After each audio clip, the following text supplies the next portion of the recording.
육소봉전기 고룡 원저 제76장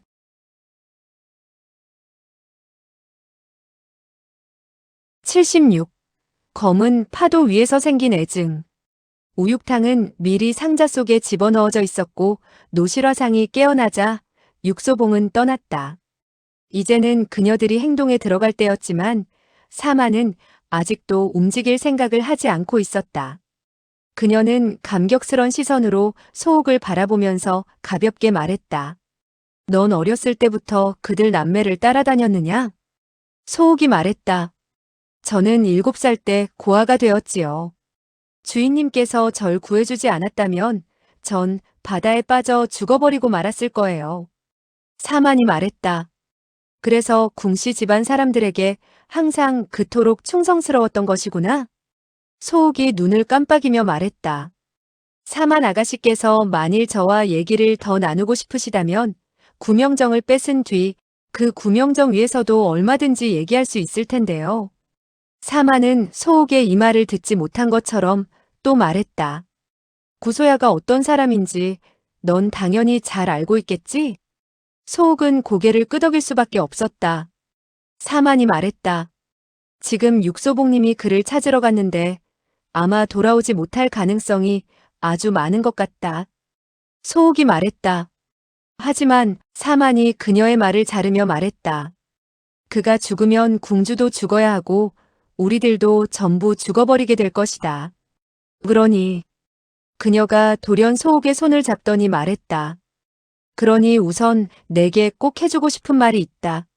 소옥이 말했다. 지금요? 사만이 고개를 끄덕이며 말했다. 그 말은 단 3글자밖에 안 된단다. 소옥이 말했다. 3글자요? 어떤 3글자요? 사만이 말했다. 고맙다. 소옥이 그녀를 바라보았다. 소옥의 눈동자는 이미 빨갛게 충혈되어 있었다. 사만이 말했다. 이제 우리는 모험을 해야 한다. 만약 내가 없었다면 이런 모험을 할 기회조차 얻지 못했겠지.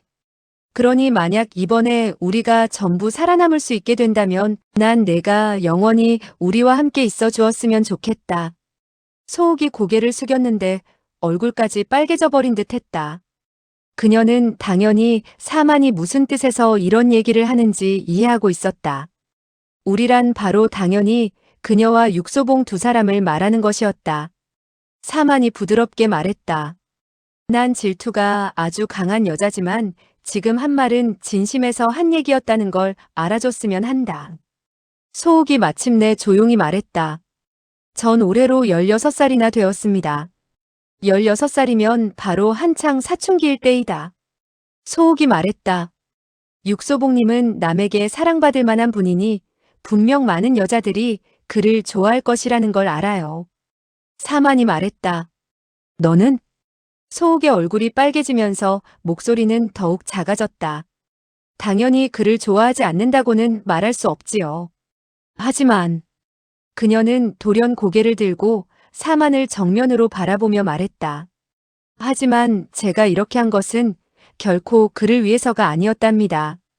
사만이 말했다. 아니라고. 소옥이 말했다. 전혀 아니에요. 그녀의 목소리는 뭔가 애절하면서도 힘이 있었기 때문에 전혀 거짓말을 하고 있지 않다는 걸 알아차릴 수 있었다. 사만이 말했다. 그럼 설마 날 위해서 그랬다는 거냐? 소옥이 말했다. 역시 아닙니다. 그녀의 눈에 아주 기묘한 표정이 어렸다. 전 제 자신을 위해서 그랬던 것입니다. 사만이 뜻밖이라는 듯이 말했다. 하지만 넌 굳이 이런 모험을 할 필요가 없지 않느냐? 소옥이 말했다. 제게도 이유가 있어요. 내게 말해줄 수는 없느냐? 아직은 말씀드릴 수가 없습니다. 그녀는 억지로 웃으며 천천히 계속 말했다. 육소봉님께서 살아 돌아오시기만 한다면 반드시 아가씨께 말씀드리겠어요. 그때는 2분께서 듣고 싶지 않으시다 해도 꼭 말씀드릴 겁니다. 한밤중 바람도 잔잔했고 파도도 거의 일지 않았다. 배는 빠르면서도 흔들림 없이 나아가고 있었다. 이런 속도라면 모레 저녁쯤이면 육지에 닿을 것 같았다. 배 위에 보초를 서지 않는 선부들은 이미 잠들어 있었다. 선창 바닥에서 위로 올라오자마자 코 고는 소리를 들을 수 있었다. 누가 코를 골고 있든지 간에 그 소리는 언제나 듣기 괴로운 법이며 더군다나 그런 사람들 곁에서 자야 한다면 귀를 틀어막고 싶을 정도로 그 소리가 듣기 싫을 것이다.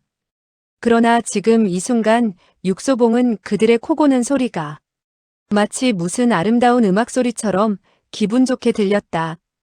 왜냐하면 이런 소리는 그에게 안전하다는 것을 느끼게 해줄 뿐만 아니라 정신을 바짝 차리라는 경고의 소리로 들리기 때문이었다. 궁구도 잠이 들어 있을까? 당연히 그럴 리가 없었다. 설사 자고 있다고 해도 이 사람들처럼 이렇게 깊이 잠들 리는 없었다. 그는 평범하지 않은 초인이었고 그의 능력과 그가 지닌 모든 것들은 어떤 사람도 꿈에서조차도 결코 따라갈 수가 없는 것이었다. 그는 영원히 정신을 바짝 차리고 있을 수 있을 것 같았다. 조금 후면 이런 자를 만나야 하는 육소봉의 심정은 어떨 것인가? 이 사람에 대한 숱한 전설은 이미 수도 없이 많이 들어왔지만 직접 얼굴을 맞대고 만나는 것은 또 다른 문제였다. 거의 신화에 가깝다시피 한 전설들은 대체 진짜일까, 가짜일까? 밤이슬이 깊어가는 한밤중에 그는 혼자서 무엇을 하고 있을까? 조용히 앉아서 명상을 하고 있을까? 아니면 혼자 고독을 씹고 있을까? 보초를 서는 선부들은 모두 자기 자리를 지키고 있었다. 다들 임무를 맡으면 자기 자리에서 한 발짝도 감히 벗어나지 않았다. 선실 밖에는 경호원이 없었다. 구소야가 이곳에 있으니 아무도 감히 이곳에 한 발짝이라도 들여놓을 수가 없다는 생각에서 그런 것 같았다. 이 덕분에 육소봉은 쉽게 구소야의 1등실을 찾아냈다. 문은 굳게 닫혀 있었으며 문 밖에는 사람의 그림자가 전혀 보이지 않았다. 감히 구소야의 휴식을 방해하는 자는 아무도 없었다. 더더군다나 이런 한밤중에는 궁주 외에는 어느 누구도 멋대로 이 부근을 배회하며 돌아다닐 수가 없었다. 그러나 이제 육소봉이 왔다. 그는 배회하며 돌아다니지 않았다. 지금 이 시간에 구소야는 분명히 그 방에 있으리라는 것을 알고 있었기 때문이었다. 그가 문을 두드리려는 순간 선실 안에서 아주 기이한 소리가 들려왔다. 마치 죽어가는 짐승이 고통스럽게 일어나려고 애쓰는 것 같은 신음소리가 섞인 탄식소리였다. 육소봉은 멍청해졌다. 선실 안에 누군가 다른 사람이 구소야에게 학대를 받으며 고통스러워하고 있는 것일까? 이 세상에는 다른 사람을 학대하는 취미를 가진 사람들도 있었다. 문 안에서 돌연 누군가 신음소리를 내며 비명을 질렀다. 빨리 날 좀 구해줘. 이젠 못 참겠어. 육소봉은 더 이상 듣고 있을 수가 없었다. 그는 항상 이렇게 다른 사람에게 고통을 주며 즐거워하는 위인들을 싫어했었다. 그는 힘껏 문을 박차고 안으로 뛰어들어갔다. 선실 안에는 단 한 사람밖에 없었다.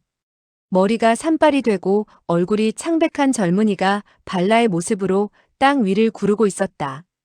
그의 피부는 창백하면서도 연약해 보였는데 붉은 핏자국들이 얼룩덜룩하게 가득 있었다. 자기 자신이 침으로 찔러 생긴 자국들이었다. 그는 아직도 손에 침을 들고 있었다. 그를 학대하는 사람은 아무도 없었다. 어째서 자기 자신을 학대하고 있었을까? 육소봉이 들어오는 것을 보자 비록 놀라기는 했지만 견디기 힘든 고통과 갈망 때문에 그는 거의 이성을 잃고 있었다. 그가 또 비명을 질렀다. 채찍, 채찍. 나무로 만든 선반 위에 채찍 하나가 걸려 있었다. 채찍으로 날 쳐줘. 채찍으로 날 쳐줘. 육소봉은 이 채찍을 보았지만 움직이지 않고 차갑게 그를 바라보기만 하고 있었다. 이자도 육소봉을 보고 있었는데 그 눈에는 간절히 애걸하는 빛이 가득했다. 부탁하네. 어서 채찍으로 날 좀. 육소봉은 그에게서 멀리 떨어져 앉았다.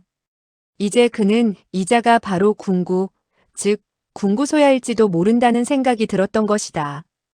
육소봉도 이 세상에서는 자기를 학대하기를 좋아하는 사람이 있기도 하다는 것을 알고 있었다. 자학이라는 것이 비록 변태적인 것이긴 하지만 감정 발산에 도움이 되곤 했다. 육소봉은 지금까지 이런 사람들을 이해할 수 없었지만 궁구를 보자 갑자기 이해가 되었다. 그는 이미 가진 게 너무 많은데다가 또 갖고자 하는 것은 쉽게 가질 수도 있으니 자기 마음속의 욕망은 자기를 학대할 때에만 진정코 만족을 얻게 되는 것이었다. 육소봉은 차갑게 그를 보면서 말했다. 당신은 궁주를 기다리고 있었던 게 아니오? 그녀야 채찍으로 때리는 것을 좋아하겠지만 난 좋아하지 않는다오. 이 사람의 눈에 어렸던 애거라는 빛이 돌연 원망과 독살로 바뀌었다. 그가 숨을 몰아쉬며 말했다. 그럼 넌 뭘 좋아한다는 거냐? 사만을 좋아하느냐? 그가 돌연 미친 듯이 크게 웃었다. 내가 만약 그 여자를 숙녀라고 생각한다면 그건 잘못 생각해도 한참 잘못 생각한 거다. 그 여자는 창녀야. 육소봉이 주먹을 불끈 쥐었다. 그가 더욱 미친 듯이 웃어댔다. 그녀는 정말 대단한 창녀라고. 고기 한 점을 얻기 위해서 다른 사람의 침상을 기꺼이 기어 올라간다네. 13살 때 이미 다른 사람의 침상에서 잠을 잤었지. 육소봉은 돌연 달려나가 채찍을 휘어잡았다. 다른 사람이 그를 모욕한다면 아마 이처럼 분노하지는 않았을 것이나 그가 사랑하는 사람을 모욕하는 건 절대로 참을 수가 없었던 것이다. 자신이 사랑하는 사람을 모욕하는 걸 참고 넘길 수 있는 사람은 아무도 없는 법이었다. 이자가 크게 웃으며 말했다. 화가 난 거냐? 너도 내 말이 진실이라는 걸 알고 있는 모양이지? 육소봉이 이를 악물더니 돌연 채찍을 들고 그의 창백하고 연약한 가슴을 후려갈겼다. 한 번 채찍을 들었으니 두 번째는 어려울 게 없었다. 이자의 눈빛이 빛나더니 입으로는 계속 욕설을 퍼부으며 사만을 욕했다. 채찍질이 심해지면 심해질수록 그의 눈빛은 더욱 빛났고 욕설은 더더욱 심해졌다. 돌연 그가 쓰러져 버리더니 쓰러진 채로 전혀 움직이지 않았다. 그는 이제 만족을 얻은 모양이었다. 육소봉은 비틀거리며 뒤로 물러나 주저앉았다. 옷은 이미 땀에 절어 있었다. 그의 분노 역시 모두 발산되어 버린 것이었다. 그는 돌연 자기의 마음속에 뭔가 이상하면서도 사악한 만족이 차오르는 것을 느꼈다. 이런 감정을 느끼자 그는 거의 구토를 참을 수 없었다. 그는 눈을 감고 억지로 자제하려고 애썼다. 그가 눈을 떴을 때는 바닥에 엎어져 있던 사람은 이미 보이지 않았다. 선실 안은 고요하고 적막했다.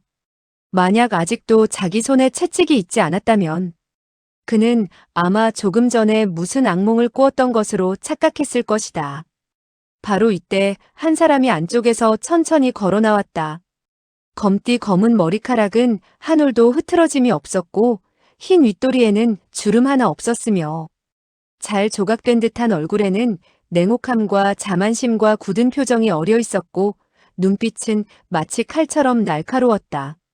이 사람이 바로 조금 전에 그자란 말인가? 누가 이 사실을 믿을 수 있을까? 그러나 육소봉은 믿지 않을 수 없었다. 이건 기적도 아니었고 악몽도 아니었다. 어떤 경우에 현실의 일은 악몽보다도 더욱 무서울 정도로 기이하고 심지어는 구토까지 일어날 정도로 역겨운 법이었으니까 말이다.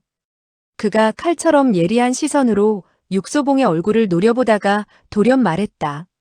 내가 바로 궁구요. 구소야이기도 하지. 육소봉이 담담히 말했다. 알고 있소.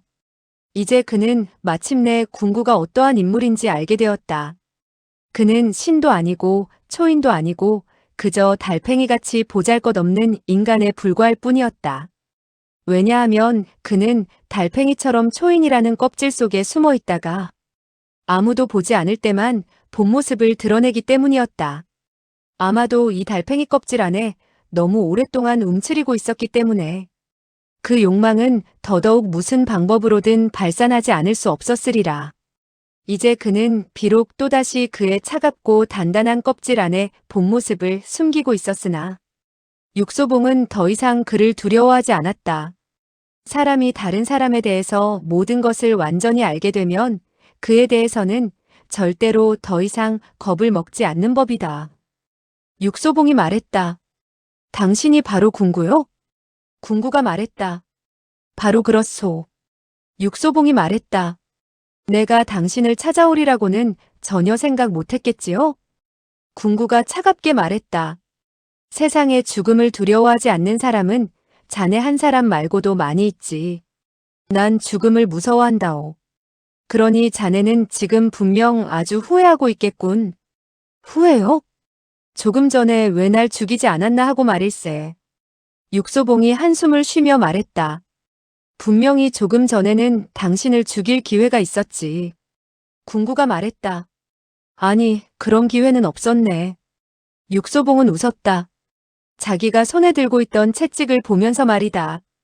궁구는 방금 전에 아무런 일도 없었다는 듯이 조금도 부끄러워하는 빛이 없었다. 육소봉이 말했다. 당신을 죽이지 않은 것은 내 실수지, 당신을 감격하게 만들려고 그랬던 것은 아니었소. 하지만 당신이. 그는 궁구가 돌연 또다시 아주 기이한 행동을 하는 걸 보고 말을 멈추었다. 궁구는 돌연 옷깃을 풀고 가슴과 등을 드러냈던 것이다. 그의 피부는 백옥처럼 희고 미끄러웠다. 육소봉은 돌연 멍청해졌다. 그의 몸에 있던 채찍 자국과 핏자국은 모두 어디로 사라졌단 말인가? 그는 이해할 수가 없었다. 비록 그도 전설 중의 신비한 무공들은 어느 경지까지 연마하게 되면 아주 기이한 재생력이 생겨 순식간에 상처를 없애버릴 수가 있다는 얘기를 많이 들어보았지만 그는 지금껏 그건 그저 황당한 전설에 불과할 뿐이라고 생각해왔었다. 궁구가 다시 옷을 입으며 조용히 그를 보았다. 이제 자네도 확실히 알겠지? 육소봉이 말했다. 무엇을 말이오? 자네는 조금 전에 실수를 저지른 게 아니라는 것, 자네에게는 아예 기회가 없었다는 것을 말일세.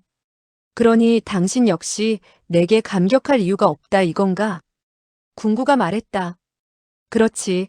그러니 이제 자네는 죽을 수밖에 없는 거라네. 육소봉이 또 웃었다. 궁구가 말했다. 누구도 해서는 안 되는 일을 저지르면 죽을 수밖에 없는 거라네. 육소봉이 말했다. 거기에다가 난 봐서는 안 되는 일도 목격했고. 궁구가 돌연 가볍게 한숨을 쉬며 말했다. 그렇네. 하지만 안타깝게도 지금은 자네를 죽일 수가 없어. 무엇 때문에? 궁구가 말했다. 자네를 위해서라네. 자네를 위해서 이번 한 번만 예외로 할까 하네. 무엇을 위해서? 궁구가 그를 응시하다가 한참 후에 돌연 물었다. 그녀는 어디에 있나? 이상한 질문이었다.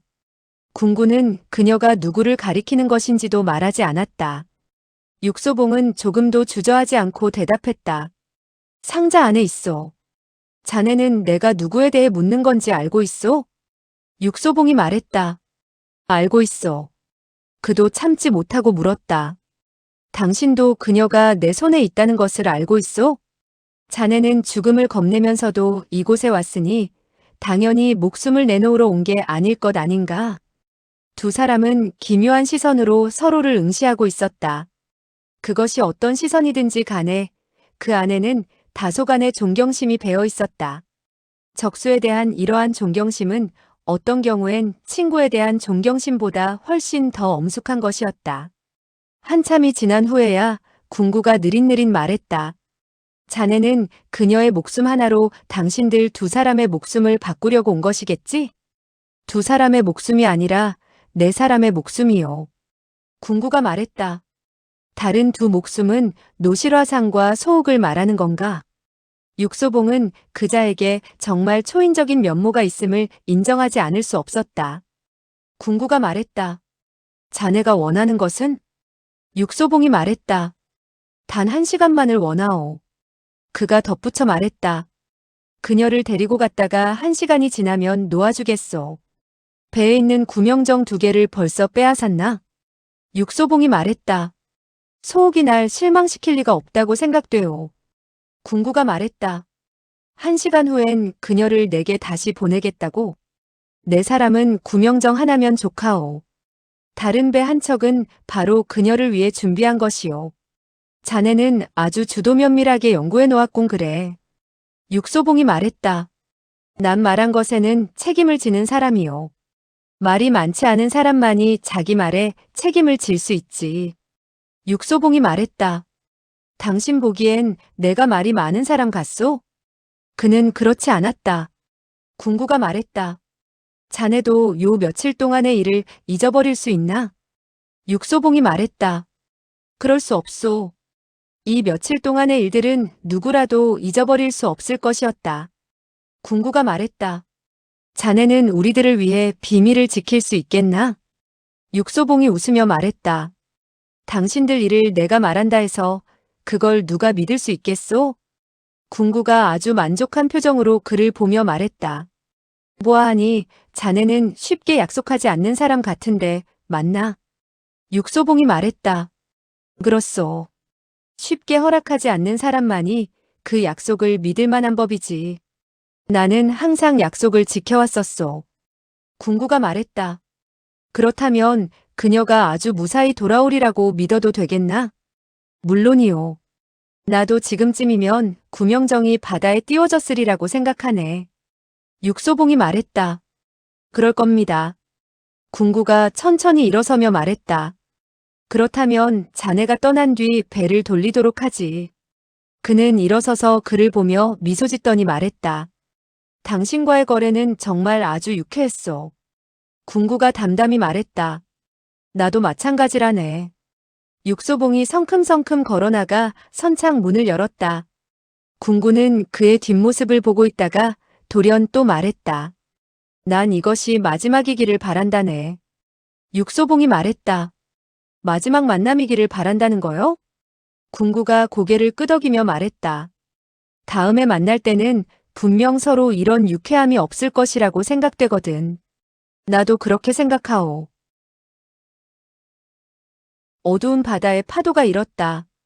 구명정은 파도 위에서 마치 솥 안에서 끓고 있는 쌀 한 톨 모양으로 이리저리 흔들리고 있었다. 육소봉과 노실화상은 배를 붙잡고 있기에 급급했고 배는 소옥이 조정하고 있었다. 궁구의 배는 이미 뱃머리를 돌린 지 오래였고 그들은 이미 어두운 바다에서 한참 동안 떠가고 있었다. 노실화상이 돌연 물었다. 정말 궁구를 보았나? 육소봉이 말했다. 그래. 대체 어떤 사람이든가. 육소봉은 대답하지 않았다. 이 말은 원래 육소봉이 사람들에게 계속 묻고 다니던 질문이었는데 이젠 그에게 물어오는 사람이 생기게 된 것이었다. 그는 어떻게 대답하면 좋을지 심사숙고했다. 모르겠어. 이것이 그가 심사숙고한 대답이었다. 그는 생각을 깊게 하면 할수록 이 모르겠다는 말이 가장 좋은 대답이라는 생각이 들었다. 왜냐하면 그는 정말로 궁구를 제대로 파악하지 못하고 있었기 때문이었다. 노실화상이 말했다. 이미 만나보았는데도 자네는 아직도 그자에 대해 모르겠다는 말인가? 육소봉이 한숨을 쉬며 말했다. 내가 아는 건 고작 한두 가지뿐이네. 노실화상이 말했다. 어떤 한두 가지? 육소봉이 쓰게 웃으며 말했다. 그와 다시는 만나고 싶지 않다는 것, 그리고 절대로 그와 겨루고 싶지 않다는 것. 뱃머리에 있던 소옥이 돌연 탄식하며 말했다. 안타까운 것은 경우에 따라서 정말 하기 싫은 일이라도 꼭 하지 않으면 안 된다는 거예요. 육소봉이 말했다. 설마 내가 그를 또 만나게 될 거라는 말인가? 소옥은 아무 말도 없이 어두운 바다를 바라보고 있었다. 뜻밖에도 육소봉의 말을 듣지 못한 듯 했다. 무슨 비밀이 있는 것일까? 다른 구명정 하나는 밧줄로 연결되어 뱃머리에 묶여 있었다. 그녀는 돌연 배를 세우더니 그 구명정을 힘껏 밀어내며 말했다. 이제 딱 1시간이 되었으니 그녀를 놓아줘야겠네요. 사만이 묵묵히 상자를 열었다.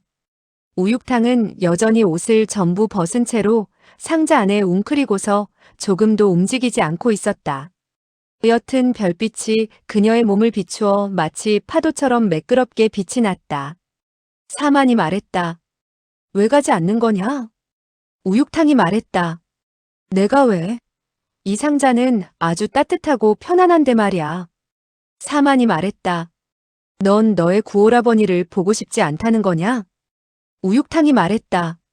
내가 만약 돌아가지 않는다면 그는 조만간 쫓아오고 말 테니 난 급할 게 하나도 없다고. 그녀가 돌연 일어서자 그녀의 벗은 육체는 어둠 속에서 빛을 내며 노실화상의 정면에 위치하게 되었다. 그녀가 눈을 깜빡이며 말했다. 화상은 얼마 동안이나 여자의 벗은 몸을 보지 못하고 살았어요? 노실화상이 고개를 숙이고 말했다. 아마도 몇백 년은 된 것 같소이다. 우육탕이 웃으며 말했다. 불가에서 말하길 색을 보아도 마음으로 색을 느끼지 말라고 했는데 화상은 어째서 날 똑바로 쳐다보지 못하나요? 노실화상이 쓰게 웃으며 말했다. 화상의 도행이 아직 부족해서 그런다오. 우육탕이 생긋거리며 말했다. 설마 화상의 마음속에 마귀라도 있단 말인가요? 노실화상이 말했다. 조금은 있다오. 우육탕이 키득키득 웃더니 돌연 그의 가슴으로 뛰어들었다. 화상의 가슴에 안기는 것이 상자에 누워있는 것보다도 훨씬 편안하고 따뜻하네요. 노실화상의 머리에서는 이미 땀이 배어나오고 있었다. 그는 당연히 우육탕이 고의로 시비를 걸어 이 구명정이 빨리 나아가지 못하게 하려는 것이라는 걸 알고 있었다. 그녀가 만약 돌아가지 않으면 당연히 궁구가 뒤쫓아올 것이었다. 비록 화상의 마음속에 이런 생각이 들긴 했어도 어쩔 방법이 전혀 없었다. 그는 감히 손을 뻗쳐 밀어낼 수도 없었을 뿐만 아니라 조금도 움직일 수가 없었다. 우육탕이 눈알을 굴리며 돌연 또 물었다. 여자를 애무하지 않은 지는 얼마나 되었나요? 노실화상이 말했다. 모르겠소. 우육탕이 말했다. 모르는 거예요? 아니면 잊어버린 거예요? 노실화상이 말했다. 잊어버린 거요. 우육탕이 말했다. 화상은 분명 여자를 애무하는 맛이 어떤 것인지도 전부 다 잊어버렸을 테니 내가 다시 생각나게 해줄게요. 그녀는 돌연 노실화상의 손을 쓰다듬었다. 노실화상은 마치 놀라서 비명이라도 지르려는 듯 했다. 다행히 바로 이때 손 하나가 돌연 튀어나오더니 우육탕의 팔뚝을 잡아쥐고 그녀를 내던져 버렸다. 그녀는 멀리 날아가 풍덩 하고 바다에 던져져 버렸다. 육소봉이 손을 털며 말했다.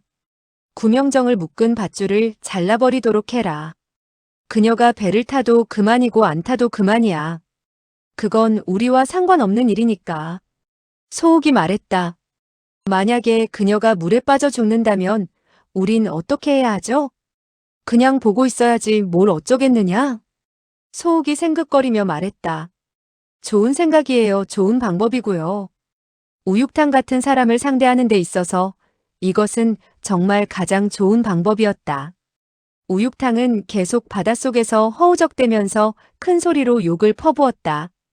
육소봉, 이 바보 멍청이 녀석아. 난 절대로 널 용서하지 않겠다. 언젠가는 널 토막내서 먹어버리고 말 테다. 알겠냐? 이 빌어먹을 자식아.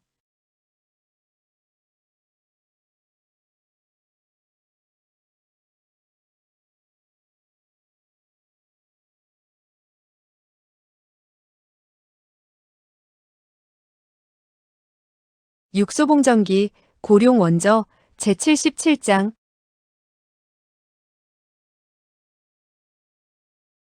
77. 늙은 여우와 응한 노칠의 제안. 그녀의 욕하는 소리는 아주 컸다. 하지만 육소봉은 전혀 알아듣지 못하는 척했다. 노실화상이 땀을 닦으며 한숨을 내쉬더니 쓰게 웃으며 말했다. 이런 게 바로 뛰는 놈 위에 나는 놈이 있다는 그런 일인가 보군. 돌연 펑 하는 소리가 들리더니 파도가 구명정을 강타했다. 하늘의 별빛은 전부 먹구름에 가려 아무것도 보이지 않았다. 폭우가 곧 오려는 것일까? 바다는 더욱 어두워졌고 구명정은 더욱 심하게 흔들리고 있었다. 별빛이 가려지자 배의 방향조차 짐작할 수 없었다. 노실화상은 두 손으로 배를 꽉 쥐고 있었는데 얼굴이 창백해진 채 계속 뭔가를 중얼거렸다. 이를 어쩌지?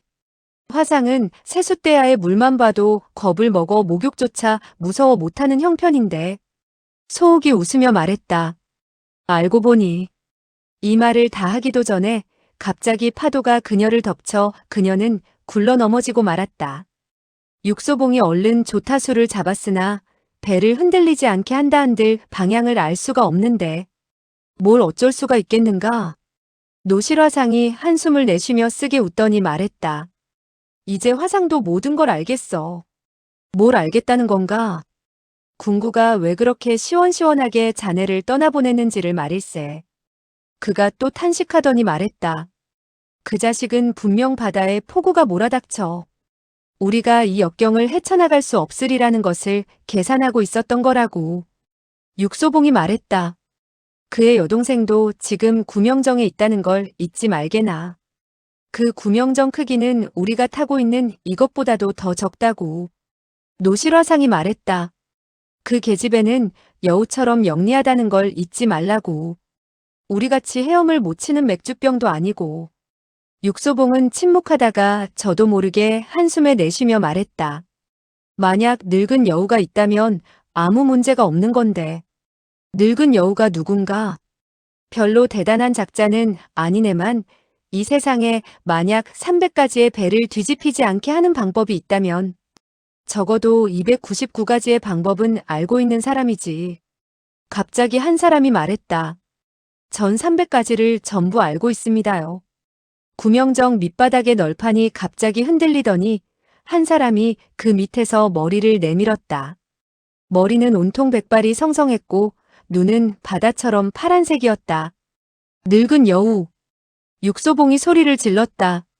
당신은 어떻게 아직 살아있을 수 있었소? 당신이 어떻게 아직 안 죽고 살아있는 거지?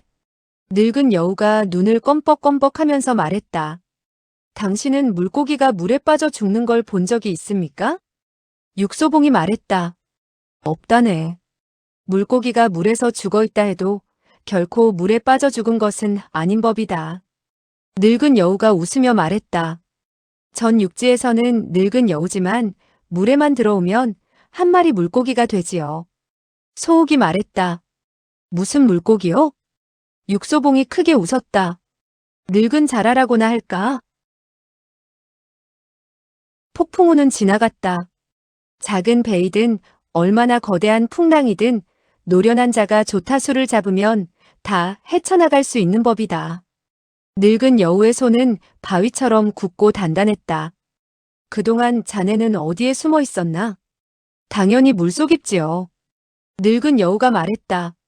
사람이 만약 물속에서 잠수하여 숨을 재간만 있다면 그보다 더 안전한 대피소도 없을 것이다. 뭘 먹고 지냈나? 육소봉이 물었다. 큰 물고기는 작은 물고기를 잡아먹고 늙은 물고기는 큰 물고기를 잡아먹지요. 살아있는 물고기는 구운 물고기나 찐 물고기, 혹은 기름에 튀긴 물고기보다도 훨씬 영양이 풍부하다. 그의 손은 아직까지도 굳고 단단했으며 체력도 멀쩡했다. 자네는 어떻게 이 구명정을 타게 되었나? 전 이 배가 바다에 내려진 걸 보고 이게 곧 떠나리라는 것을 알았습죠. 그가 아주 득에양양하게 웃었다. 그리고 전 위기가 닥치기 전에는 구명정을 내리는 사람이 없다는 것도 익히 알고 있던 바이고요. 소옥이 줄곧 그의 말을 듣고 있다가 한숨을 참지 못하여 말했다. 보아하니 이분은 정말 늙은 여우인 것 같네요. 노실화상도 탄식을 참지 못하며 말했다. 언젠가는 너도 여우 같은 여자가 될 것이다. 소옥이 그를 보며 돌연 물었다. 당신은 정말로 목욕을 해본 적이 없나요? 노실화상이 말했다. 누가 그러더냐? 조금 전에 스님이 직접 말씀하셨잖아요. 세숫대야의 물만 봐도 겁이 나서 목욕을 할 수 없다고. 노실화상이 말했다. 난 깨끗하다. 석양이 지고 있었다. 늙은 여우의 눈 역시 석양처럼 다채롭게 변했다. 우린 지금 어디로 가고 있는 것이오? 늙은 여우야, 당연히 여우굴로 되돌아가야지요. 그가 더욱 즐겁게 웃었다.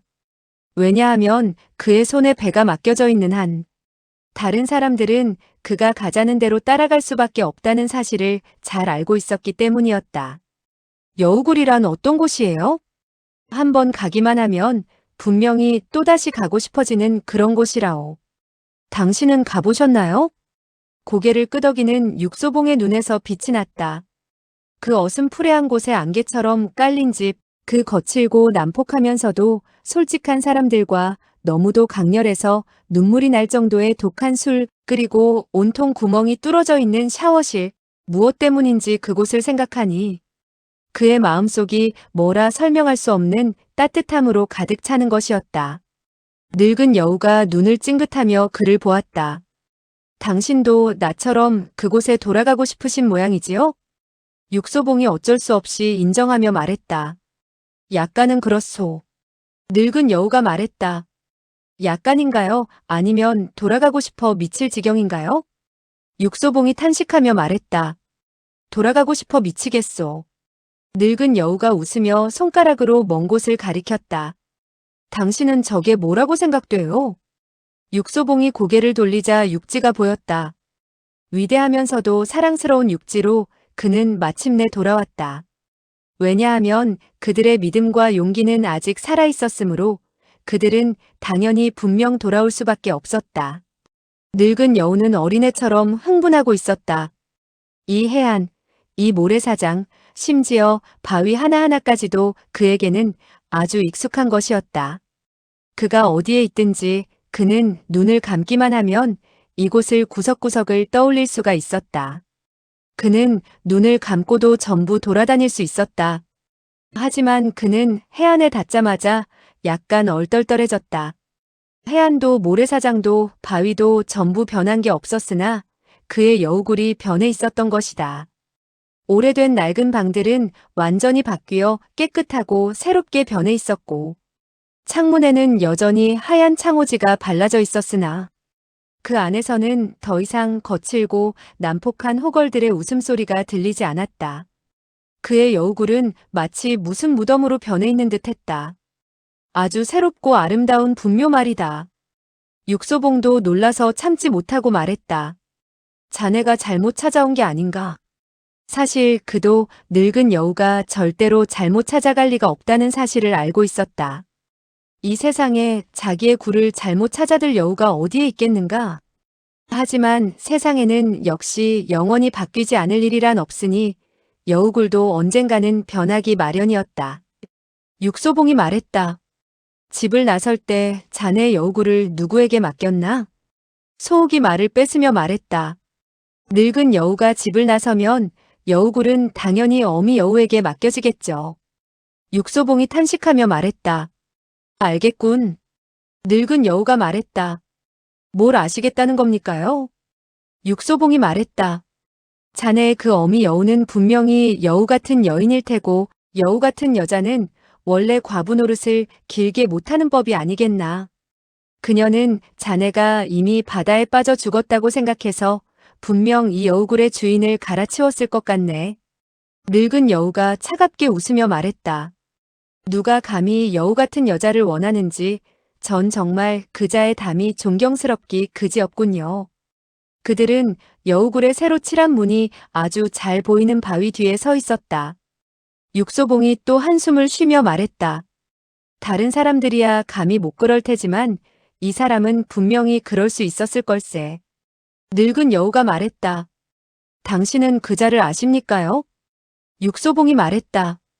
그자는 감히 못하느니 어쩌느니 하는 일이 아주 적다네. 늙은 여우가 말했다. 그가 누굽니까? 육소봉이 말했다. 응한노칠일세. 12연화노의 총두목이지. 늙은 여우의 안색이 약간 변했다. 육소봉이 말했다. 그가 누구의 굴을 뺏는다 해도 별로 이상하게 생각되지는 않지만 그가 어떻게 이곳까지 왔는지가 정말 이상하군. 소옥이 말했다. 왜 가서 그에게 물어보지 않나요? 늙은 여우가 말했다. 이곳은 나의 땅이니 내가 가서 그에게 물어봐야겠습니다. 그는 간다고 말하는 동시에 몸을 돌려 바위를 돌아가자. 응한노칠이 번쩍번쩍 빛나는 눈빛으로 그를 노려보고 있는 모습이 보였다. 늙은 여우도 실눈을 뜨고 그를 바라보았다. 응한노칠이 돌연 말했다. 이보게, 이리로 좀 와보시게. 늙은 여우가 말했다.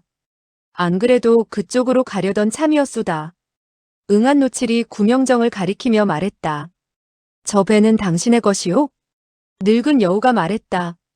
원래는 아니었지만 이제는 그런 셈이지. 응안노칠이 말했다. 좀 전에 배에 4~5명이 있지 않았었소? 늙은 여우가 말했다. 그렇소. 응안노칠이 말했다. 다른 사람들은? 늙은 여우가 실눈을 뜨고 웃으며 그를 바라보며 말했다. 당신은 관청에서 나온 사람이요?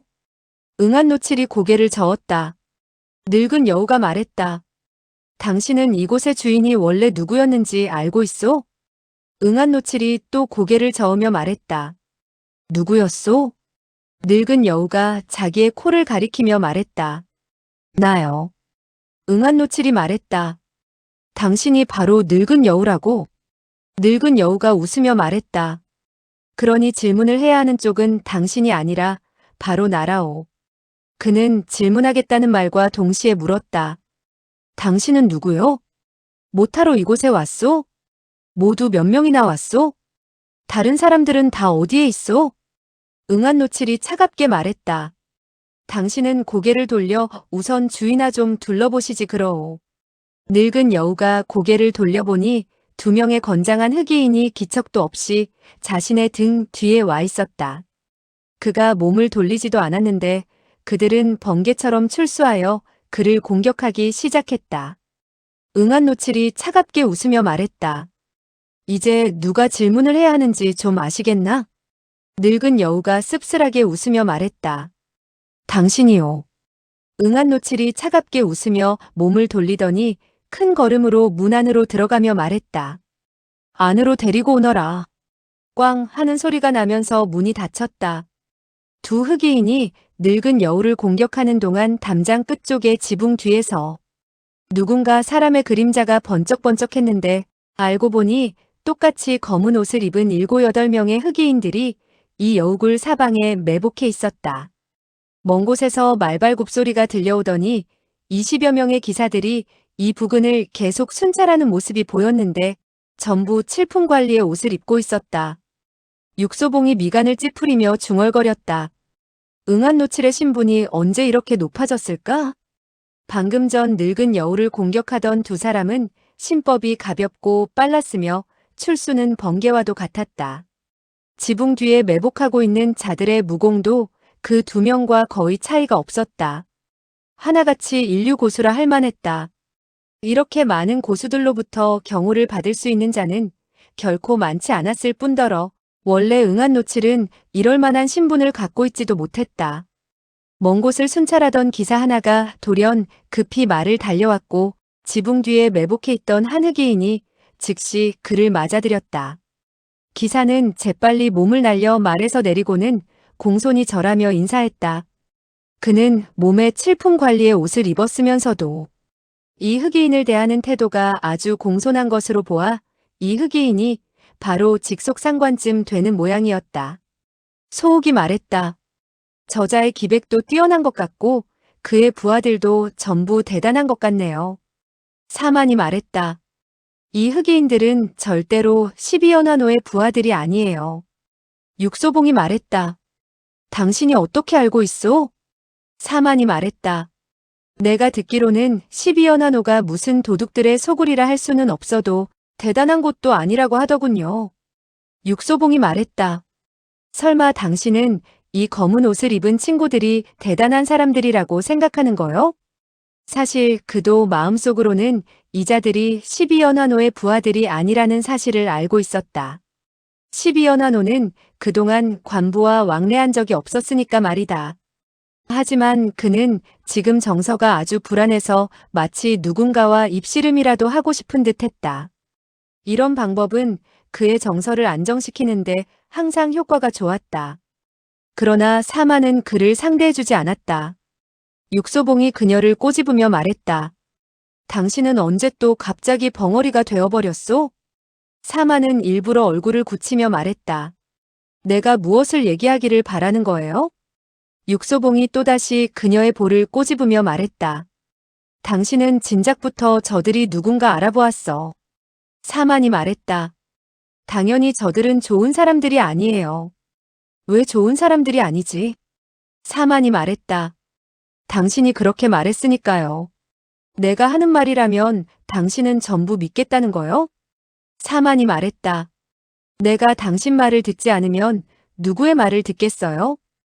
육소봉이 웃으며 돌연 그녀의 허리를 껴안고는 그녀의 입에 입을 맞췄다.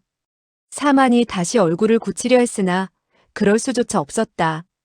그녀는 그의 가슴에 푹 안겨버렸던 것이다. 소옥이 한숨을 쉬며 말했다. 두 분 다 제발 좀 참으시죠. 그렇게 뜨겁게 입맞추려면 적어도 때와 장소를 가려야 하잖아요. 사만이 말했다. 보고 있는 것이 괴롭다면 내게도 입맞춰주라고 할까? 육소봉이 말했다. 안 됐지만 내 입은 더 이상 여유가 없는걸. 그들은 정말 아무것도 신경 쓰지 않고 열정적으로 입을 맞추었다. 칠품 관리의 옷을 입은 무관은 줄곧 허리를 굽히고서 아주 낮은 소리로 마치 아주 비밀스러운 군사기밀이라도 얘기하듯이 말하고 있었고 그 흑이인은 엄숙하고 근엄한 표정을 짓고 있었다. 뭔가 그 흑이인은 듣는 게 지겹다는 듯이 손을 저어 그를 가게 하려고 했다. 사만이 낮은 소리로 말했다. 이 사람은 분명 천룡남종의 제자예요. 육소봉이 말했다. 그걸 어떻게 알아봤소? 사만이 말했다. 천룡남종의 경공신법은 아주 특별하고 조금 전 늙은 여우를 상대하던 두 사람이 사용한 금나법 역시 천룡남종의 동문수법이에요. 그래서 제가 좀 전에 그들이 절대로 12연환호의 부하가 아니라고 말한 거랍니다. 이번에는 육소봉이 입을 열지 않았고 소옥이 물었다. 어째서요? 사만이 말했다. 천룡남종의 대사형은 선천적인 고자란다. 그래서 아예 궁궐에 들어가 태감이 되었지요. 최근에는 권력이 많아져서 자기의 사제들을 모두 궁궐로 끌어들여 천룡남종 문화 중 10중 8구는 대내 시위가 되었다고 하더구나. 소옥이 말했다. 그래서 이 무관들이 그들을 보면 전부 고개를 숙이는 거로군요. 사만이 말했다. 가령 더 높은 관리라 해도 그들을 보면 고개를 숙여야 할걸. 소옥이 말했다.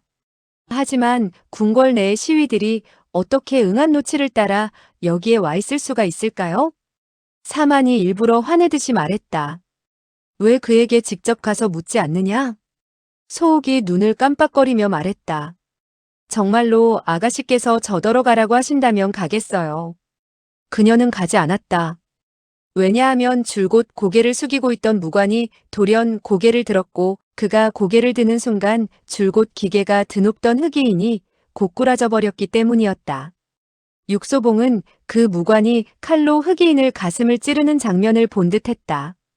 흑이인의 몸이 축 처졌고 그 무관은 그를 다시 손으로 떠받치며 여우굴 쪽으로 걸어가며 얼굴에는 계속 미소를 띄운 채 물론 그 흑이인은 이제는 들을 수 없게 되어버렸지만 입으로는 계속해서 무언가를 얘기하고 있었다. 육소봉이 있는 곳에서 보면 그의 허리춤이 선명한 피로 물들어 있는 것을 볼 수 있었다. 그 부근은 바로 아주 치명적인 급소였다. 그 무관의 출수는 정말 잔인하면서도 정확했다. 보잘것없는 칠품 관리가 어떻게 그렇게 빠른 출수를 펼칠 수 있단 말인가? 왜 궁궐의 시위를 찔러 죽인 것일까? 이 여우굴에는 대체 어떤 사람들과 어떤 비밀이 있는 것일까? 육소봉은 이미 사만을 잡지 않고 있었다. 소옥 역시 더 이상 그들을 보지 않았다. 방금 그들의 눈앞에서 발생한 사건은 긴장되고 충격적이었을 뿐만 아니라 아주 신비스러운 일이었기 때문에 다들 그 생각에 몰두해 있었다. 지금 그 무관은 거의 여우굴의 뒷문에 이르러 있었고 다른 기사들도 조용히 말을 몰고 그쪽으로 가고 있었다. 지붕 뒤에서 또 흑이인이 나타나자 무관들은 그를 향해 손을 흔들며 뭐라고 말을 했다.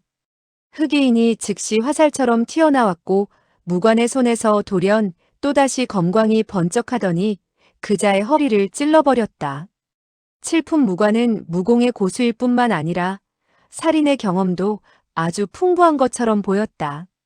하지만 금지구역에 이르자 사방에 매복해 있던 자들이 모두 놀라 뛰쳐나왔다. 똑같이 검은 옷을 입고 있는 10여 명의 흑의인들이 병기를 들고 하나 둘씩 모습을 나타냈다. 먼 곳의 기사들도 채찍을 휘둘러 말을 몰아 달려왔다. 앞쪽의 무리들은 길고 큰 미늘창을 들고 뛰어난 기마수를 펼치면서 달려오는 것이 숱한 싸움을 겪는 노장들임에 분명했다. 뒤쪽의 무리들은 강호에서 흔히 볼 수 있는 짧은 병기를 들고 있었고 허리에는 암기 주머니를 찬 자도 있었다. 그 무관이 흑의인의 시체를 힘껏 밀어내며 노한 목소리로 말했다. 우리들은 왕야의 명을 받고 왔다.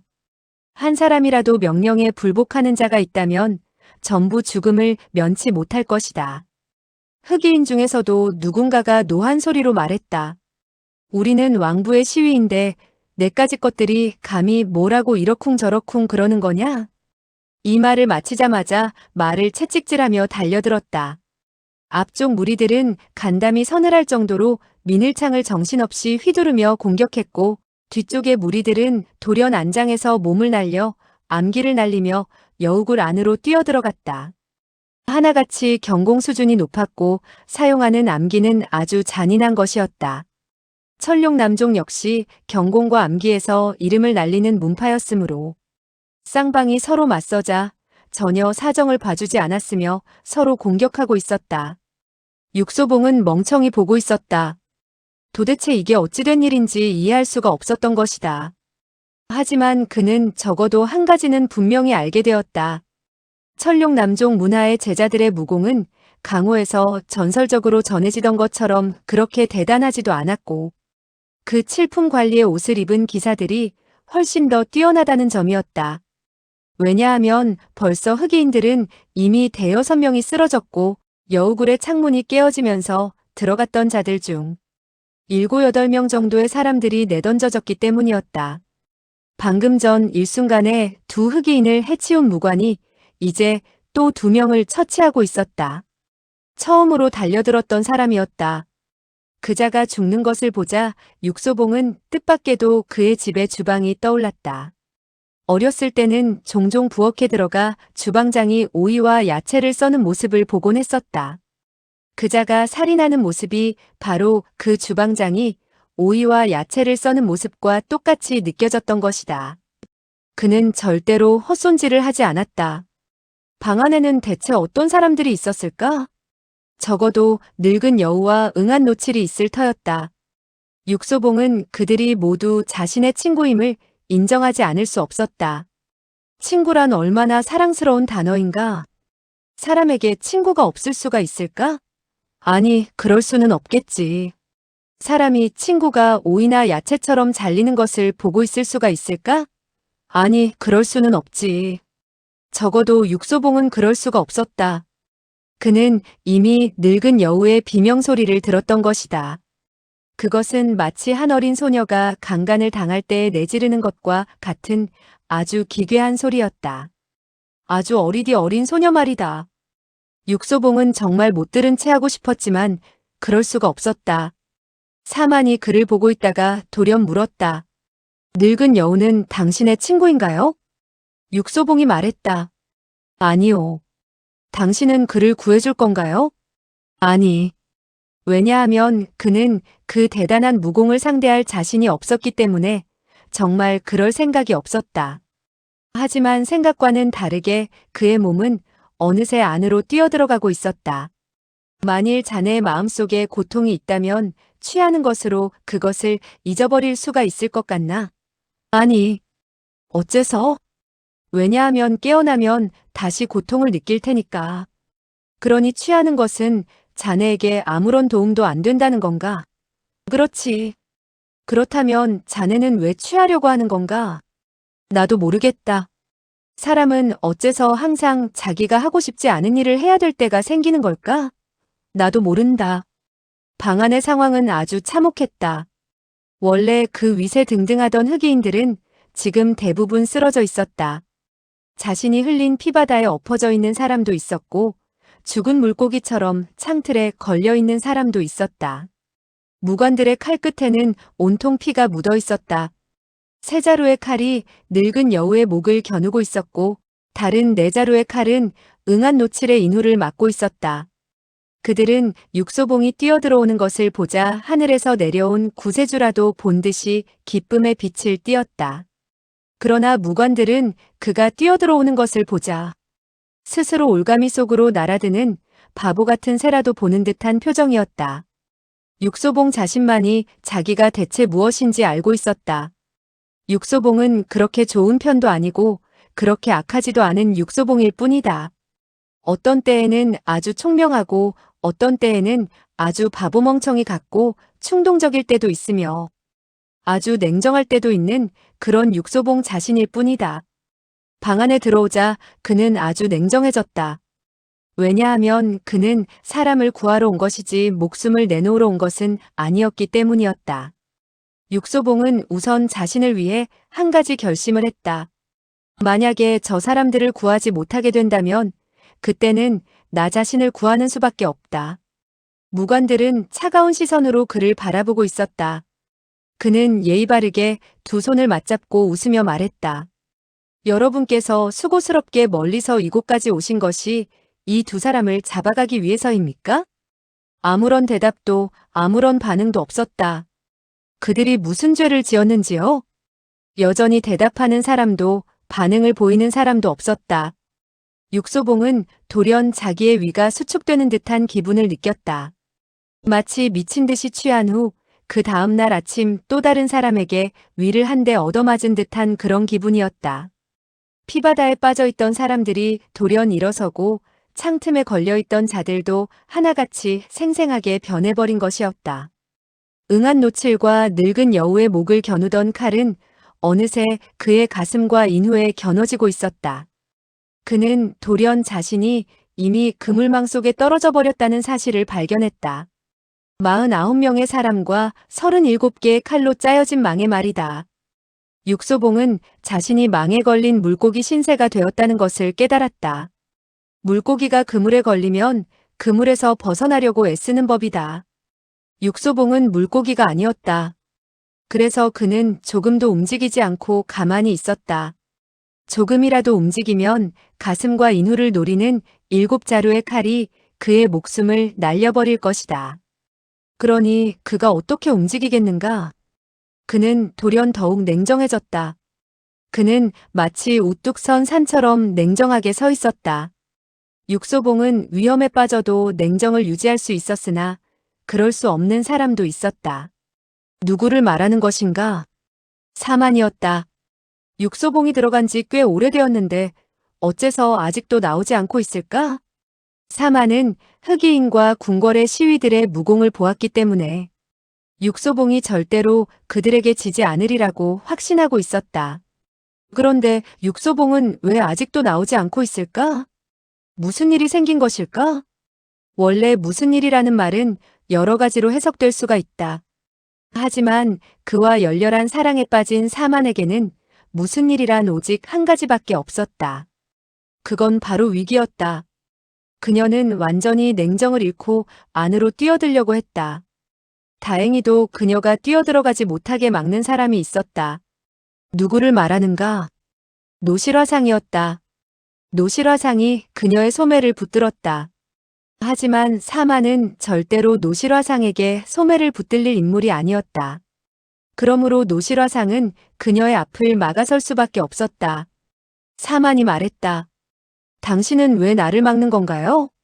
내가 당신을 막는 게 아니라오. 사만은 노실화상을 가리키며 말했다. 내 앞에 서 있는 사람이 당신이 아니면 누구란 말인가요? 이건 그저 화상의 신체일 뿐이요. 당신 말은 누군가 당신이 날 막기를 원하는 사람이 있다는 건가요? 노실화상이 고개를 끄덕였다. 누가요? 육소봉이지. 전 이해할 수 없어요. 그가 언제 당신더러 날 막으라고 했나요? 노실화상이 말했다. 그가 나더러 당신을 막으라고 한 적은 없다오. 사만이 의심스럽다는 눈초리로 노실화상을 바라보았다. 하지만 난 그가 분명히 당신이 들어가는 걸 바라지 않는다는 것을 알고 있다오. 사만이 말했다. 어째서요? 왜냐하면 그들은 분명 안에서 아주 비밀스러운 일에 대해 논의하고 있기 때문이요. 그걸 당신이 어떻게 알죠? 노실화상이 말했다. 그냥 알고 있다오. 사만이 말했다. 만일. 노실화상이 말했다. 걱정 마시오. 육소봉이 절대로 위험하지 않으리라는 것을 내가 보장하리다. 육소봉은 정말 위험하지 않을까? 설마 그의 가슴과 인후를 겨누던 7개의 칼은 진짜가 아니었을까?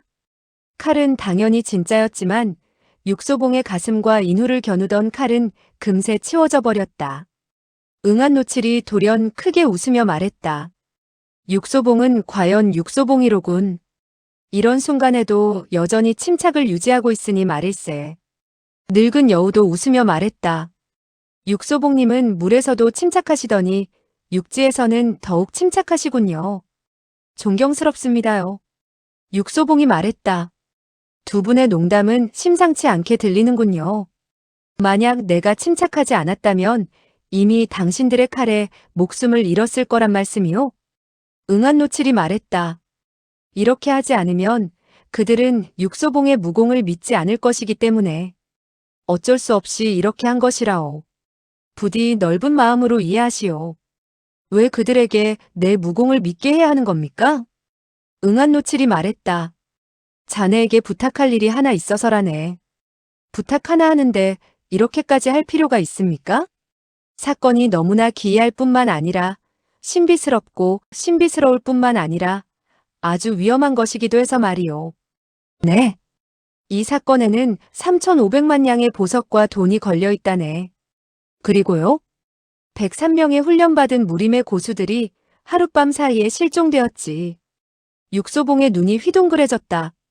그렇게 거대한 재물과 그렇게 많은 무림의 고수들이 하룻밤 사이에 실종되다니. 이 사건은 분명히 아주 신비스럽고 위험했으며 재미있게까지 느껴졌다. 신비와 위험과 재미 세 가지 중에서 한 가지만 있어도 육소봉은 끌리고 마는데 세 가지가 다 갖춰져 있으니 더 말할 나위도 없었다. 육소봉은 조용히 응한노칠의 사건의 경과에 대한 보고에 귀를 기울였다. 마지막까지 다 설명하고 나서 응한노칠은 한마디를 덧붙였다. 이 사건에는 중원의 13곳 표국의 흥망과 성쇠가 걸려 있을 뿐만 아니라 이 일로 강호에서는 최소한 7, 80명의 명사들이 패가 망신하게 생겼다네. 육소봉은 모든 얘기를 다 듣고 나서도 한마디도 하지 않았다. 모든 사람들도 아무런 말 없이 조용히 있었다. 왜냐하면 조금이라도 소리를 내면 육소봉의 생각을 방해하게 될까봐 두려웠던 것이다. 그들은 모두 숨을 죽인 채 눈썹 네 조각의 육소봉을 바라보고만 있었다. 육소봉이 응한노칠을 보며 말했다. 탐색조의 조사는 아무런 결과도 없었다고요? 응한노칠이 말했다. 없었다네. 조금도 없었어. 조금도 의심 가는 구석을 발견하지 못했습니까? 응한노칠이 말했다. 그나마 의심 가는 게 있다면 그 일이 터지기 전날 아침에 목공들이 그곳에 목재를 싣고 왔었다는 것뿐이네. 불상과 모거를 만들기 위한 것이라더군. 육소봉의 눈빛이 빛나더니 또 물었다. 불상과 모거를 만든다고요? 그렇다네. 왜 더 계속 조사하지 않았습니까? 응한노칠이 말했다. 조사했다네. 그 사람들은 그날 저녁에 바로 떠난 데다가 그들은 전부 태평왕부의 목공들이어서 더 이상은 조금도 의심할 게 없었다네. 뭐라고요? 육소봉의 네 조각 눈썹이 함께 찌푸려지는 듯 했다. 이것은 그가 깊은 생각에 잠겨 있다는 얘기였다. 육소봉이 고개를 들어 주위의 흑의인들과 무관들을 바라보더니 응한노칠에게 말했다. 이 사람들도 모두 이 사건에 책임이 있는 사람들인가요? 응한노칠이 말했다. 그렇다네. 만일 더 이상 뭔가 진전이 없다면 우리에게 남은 길은 오직 한 가지밖에 없다네. 늙은 여우가 말했다. 죽음입지요. 육소봉이 말했다. 이 사건이 자네와 무슨 관계가 있나? 늙은 여우가 말했다. 원래는 조금도 관계가 없었습니다만 나의 여우굴에 한 사람이 오면서부터 관계가 생겨버렸지요. 그게 누구요? 늙은 여우가 말했다. 당신입니다. 내가 죽지 않았기 때문에 응한노칠은 당신 역시 죽지 않았을 것이라고 생각하셨죠. 그래서 우리들은 이곳에서 당신을 5일 동안이나 기다렸었죠. 그랬었군. 하지만 기다리긴 기다렸다고 하나 그게 무슨 소용이 있을 것인가? 6월 15일이 바로 태평왕의 세자가 제시한 기한인데 오늘은 이미 6월 14일이었던 것이다. 그러므로 응한노칠의 안색도 별로 좋지 못했다. 육소봉이 말했다. 태평왕의 세자는 그래도 사리에 밝은 사람이겠죠? 응한노칠이 말했다. 그렇네. 그에게 가서 말씀하세요. 그 103명 중에 한 사람과 그 잃어버린 재물들을 본 사람이 있다고. 모든 사람들의 눈빛이 뚫어지게 육소봉의 얼굴에 박혔다. 응한노칠의 눈빛이 가장 밝게 빛났다. 정말인가? 이것은 모두들 이구동성으로 물어본 질문이었다. 흥분과 긴장이 뒤섞인 목소리였다. 육소봉은 정말 과연 육소봉이로군. 이것은 응한노칠의 찬사였다. 그는 육소봉이 그 100여 개의 불상을 보기 전에 얼마나 많은 험난한 위험을 겪어야만 했는지는 모를 것이다. 육소봉은 거의 바다에서 목숨을 잃을 뻔했었다. 육소봉은 거의 우육탕의 말 한마디에 죽을 뻔했었고 하상서에 의해서도 죽을 뻔했었다. 하지만 그는 그런 위험에서 결국 벗어났을 뿐만 아니라 그 밀실에서 모거와 모거 안의 보석과 불상 안에서 살고 있던 대력신은 갈통을 보았던 것이었다. 육소봉은 돌연 그가 폭풍우를 만나 바다에 떨어졌을 때 보았던 물고기 하나가 생각났다. 모거. 그때 그는 불상 위를 올라타 앉아 있었던 것이다. 그래서 그는 늙은 여우에게 말했다. 그 물건들은 자네가 운반했지. 놀란 것은 당연히 늙은 여우뿐만이 아니었다. 응한노칠과 흑의인과 무관들도 전부 놀랐다. 그들은 돌연 늙은 여우를 포위했다. 늙은 여우는 쓴 웃음이라도 지으려 했으나 비통한 웃음조차 지을 수가 없었다. 육소봉이 말했다. 하지만 자네는 그 내막이야 전혀 몰랐을 테지. 늙은 여우가 길게 안도의 숨을 내쉬었다. 응한노칠이 말했다.